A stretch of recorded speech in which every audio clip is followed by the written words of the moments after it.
Optogenetics. A lot of people have questions on what it is, why we do it, why we care about it, why it's talked about so much in neuroscience, and how we actually do it. So what I want to do here is give a brief background on optogenetics and what makes it so special. So as a short kind of history of optogenetics, it originally started from the use of caged molecules that you would insert into the extracellular space that would make all sorts of cells light sensitive. So shining light on these cells would cause these cages to open up and activate the cells. And the problem with this approach was that it was very general, it was very non-specific, and the time constant was really kind of variable. So you would shine light and some cells would activate right away and some would take a little bit of time. And so the real revolution in optogenetics came around with the discovery and use of channelrhodopsin, which is basically a light-sensitive protein from an algae or something. It's really similar to the proteins in our eyes, where when light shines on it, it opens up ion channels and basically allows the cell to depolarize or activate with an action potential.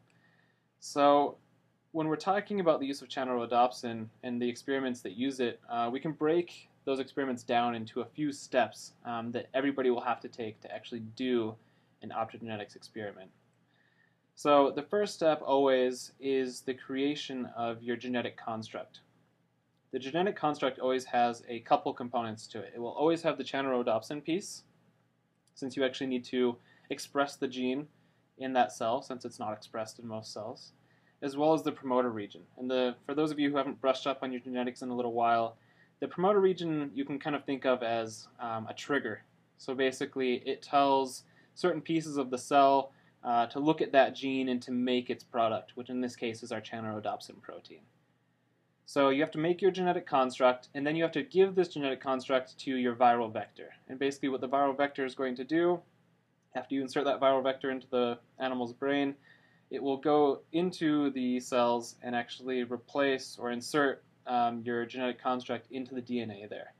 And in that way, the kind of genetic machinery of the cell, when it's actually doing its normal thing, will end up seeing your promoter that you created, that little trigger, and create that protein.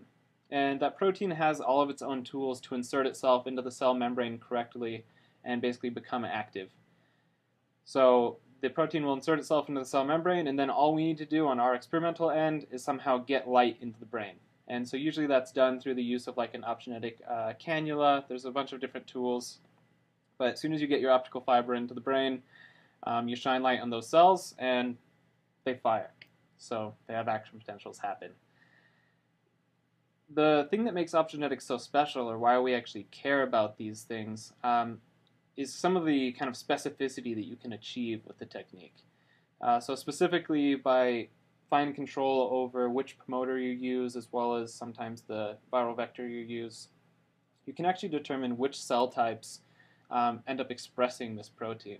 So it allows you much more fine control over which cells are able to be stimulated, since you might want to stimulate some cells in a region and not others. And therefore it also allows you to control where this stimulation happens more finely. So you can actually control where it's expressed based on the cell type as well. The other kind of control we get with optogenetics is how quickly we can send light into the brain. So activating a machine to send light into the cells and how quickly they respond to this light to depolarize and send an action potential is very, very fast.